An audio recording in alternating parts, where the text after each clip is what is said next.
intervention is focused on the DBQ writing process, and we'll start over here with some of the issues that I think are apparent with the implementation of that writing process for a lot of teachers. They're not trained properly, and therefore they don't know how to implement the process with the right approach.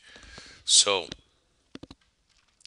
for one thing, there's the possibility of actually connecting with Chip Brady and the DBQ project. There are audio conferences available. I've actually participated in one of them, and you can connect to the founders, the people that actually created this process. They're also developing software for online curriculum, and it allows you to, I guess, utilize the structure, the proper structure for the implementation of the writing projects.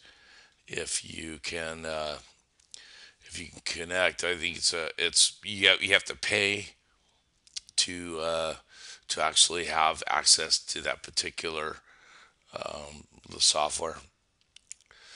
There's also, interdepartment professional development.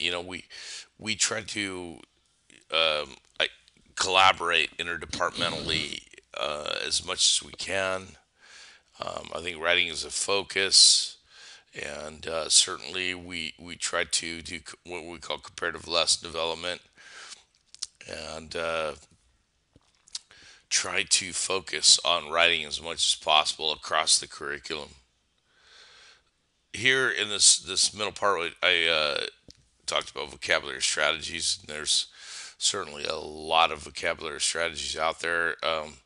We use a lot of Avid stuff, particularly annotation.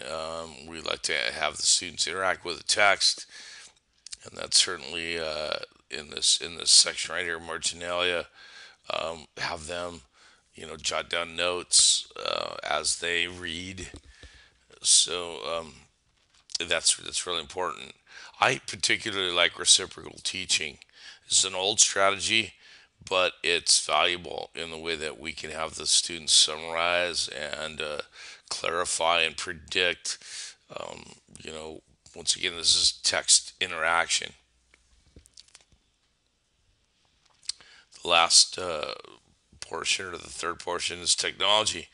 There's a lot of technology out there now that will help students, especially language learners, to interact and be able to access complex text, especially within the primary and secondary source documents that we use within the DBQ process. There's some difficult vocabulary, and Snap and Read will help to simplify that vocabulary. And also, there is translations.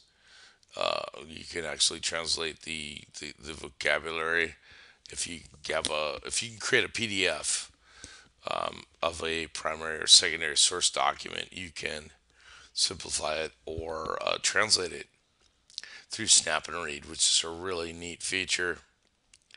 Google obviously has Google Drive. It will translate documents, and really what that's about is to assist the language learners, ELL, and also allow the parents who are not native English speakers to access the materials that are being used within the classrooms. So that's once again a really neat feature. So that's basically my curriculum intervention.